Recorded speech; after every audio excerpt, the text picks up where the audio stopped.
the connections as well, right? It's not like you're just like sending money down and just, right? And then Yes. you're connecting with them all the time, and then Mhm. the community here gets to see kind of the impact and results and Yes. the good that's happening down there as well. Yeah. That's awesome.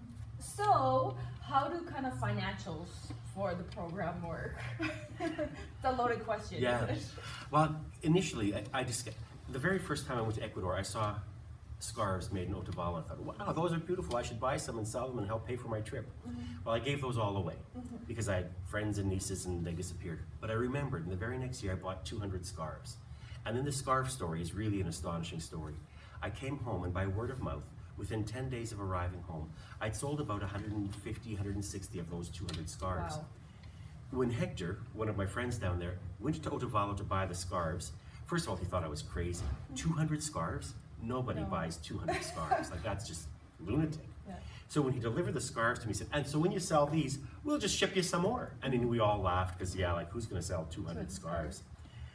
Well, 2 weeks later, I emailed him and said, I saw about that shipping scarves. Is that possible? What? I Oh. said, yeah, I need more scarves. Like, I need another 200 scarves. And can you actually send them? Well, I'll find out. And he did, and that started a business, sort of, which paid for an awful lot. There were a few scarves left, and when schools, when I started coming into school to get ready for fall, and some of the teachers had heard, where are the scarves? And there were only a few left. And I said, there's more coming. The next shipment of scarves arrived. I brought them to school. Within 24 hours, I'd sold 180 of the next 200. That's crazy. So I placed another order. I can't remember if my third order was for another 200 or whether my next order was already for 800. Oh.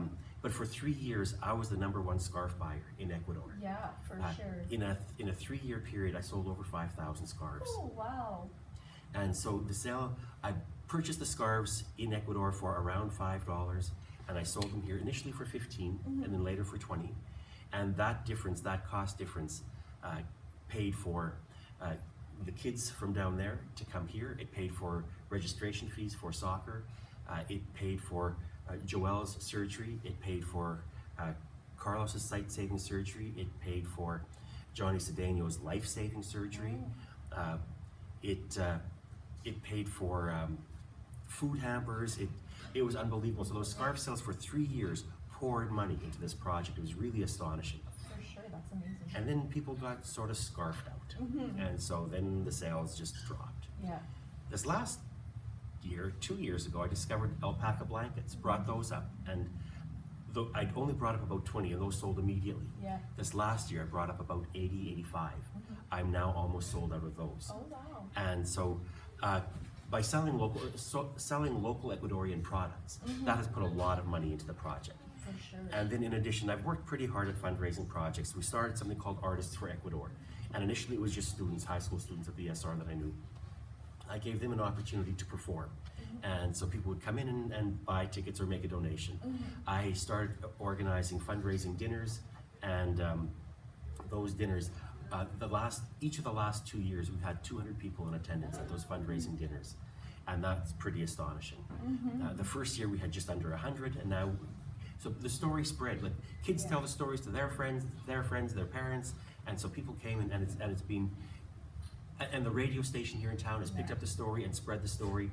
CBC picked up the story and spread the story. And so we've been treated very kindly by media, and that's helped get the story out there. And for many people who've heard the story, they've then contributed to the story. And one of the areas in which we've really lucked out, there's a project-based church here in Steinbach called Good News Community Church, and they've adopted our project, and so they've handled our money. They've handled all receipts, all donations, and so people are receiving charitable tax receipts for donations, and that has helped profoundly. If people are just saying, "What, you're going to?" Well, the first day back, I met someone in the grocery store. Started talking about where I'd been in the summer. She came to my house the next day with a $500 check written out to me and said, "Use this for your project." She trusted me and believed in me, and so that was great. Yeah. And I did. But it's a little bit dangerous for me to receive money, I want to be really careful and not be a fraudster, not be a whatever else, and not give any opportunity for people to think that I'm taking advantage of this project or of them or of something. And so having an outside body handle the money is also really good. Because that way, the accounting all goes through the church, and I give them our receipts and invoices, and they pay them. And so people donate, it goes to the church, I buy and when the people pay to participate, the entire cost of participation in the project is tax receivable. Oh, okay. And so they pay, and then the travel agent sends the invoices for the airline tickets for our group when we go down to the church, and the church writes the check to cover the costs. So that's helped incredibly. A lot, and it becomes more like community based, Exactly. right? As well here, which is amazing. Approximately how much does it cost for one of the boys to come here? When for the first boys, the first group of 3, I'm thinking it was in the neighborhood of 3,500 per kid. Okay. And by now we're up to about 4,500 Okay. in the cost. That covers their airfare, the insurance, health insurance for while they're here in Canada, as well as travel and cancellation insurance. It pays for outfitting them in Canadian clothes, winter clothes, and providing them with soccer gear because they like soccer and they tend to be playing either community soccer or school soccer. And so it's about $4,500 at this point per kid. Okay. And for the homestays that they stay in, is the host family responsible for their food or? Yes, and they do so without remuneration, which is an additional incredible gift that they give. And then the project itself, we pay for anything that they need: clothing, warm clothing, gear. Ronnie just had his braces adjusted here, so we paid his dental bills.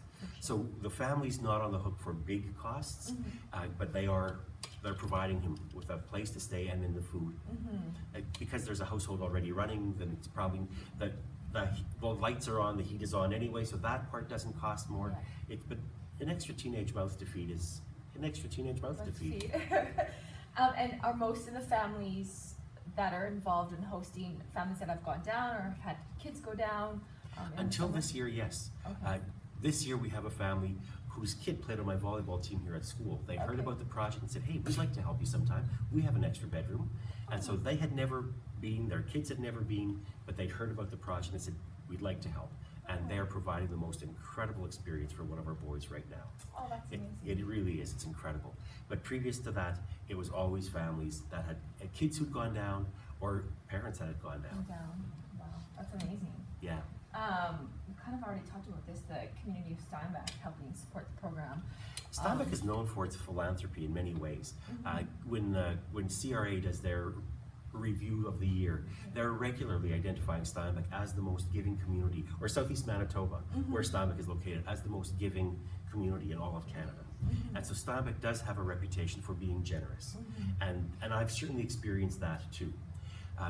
Much of the generosity, I have to be careful how I say this, because there is a lot of giving, but we have hundreds of millions of dollars worth of churches in this town. And so a lot of the giving is actually going to buildings for themselves. So that's a bit of an artificially inflated, yeah, we're gonna give a lot receivable money, but for ourselves.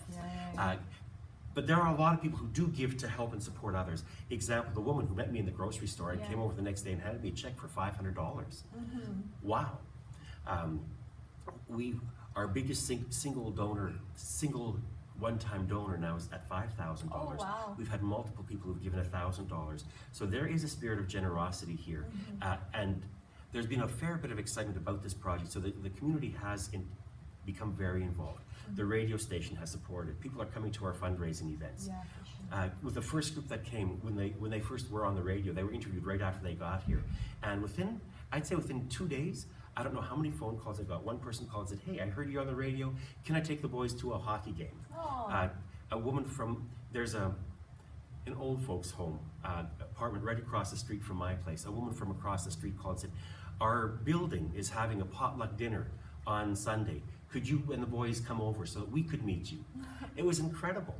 And so they immediately, on the spot, had about 25 grandparents, Canadian grandparents, adopt these boys. And we lived right across the street. It was wonderful. That's amazing. Yeah. And so I would say this community, I know that Steinbach, for all sorts of legitimate reasons, gets a bad rap. There's a lot of nasty things that happen here, like anywhere else. But there's a lot of really good things that happen in this community as well.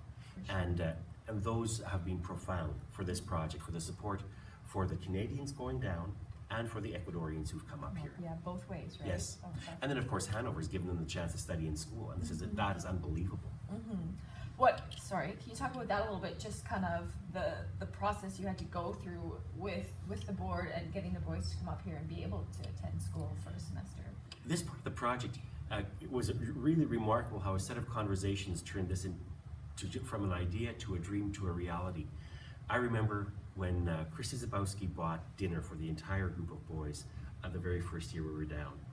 And we were talking about, wouldn't it be, our first volunteer was saying, wouldn't it be great, we've benefited so much from being down here, wouldn't it be great if we could bring these kids up to Canada? And at that evening, Miriam, happens to be my niece, but that's no reason why she's so wonderful, said, Mark, you know, I was making a comment of, this is such a dream, and Miriam said to me, Mark, you can't talk about it as a dream, because dreams are way out there and who knows whatever happens to the dream. This has to become a problem, because then it can be solved. So we've got to move this from being a dream to making this a problem to solve. But wow, yeah, of course. And then it was again a happenstance.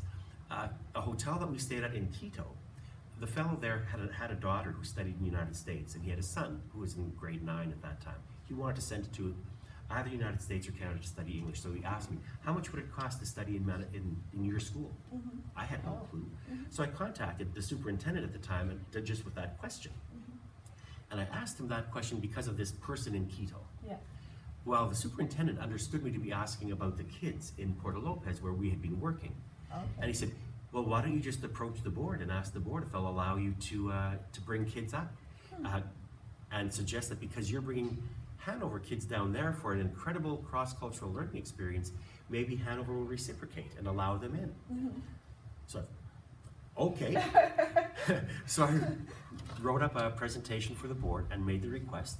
And they said, yeah, you can have, for every summer that you go, you can have 2 kids come up for 1 semester. Oh. And the first semester went so well, I asked if we could raise it to 3 kids per semester rather than 2 kids per year. And they agreed. They agreed. We haven't been able to come up with the funds to keep up a rate of 3 per semester,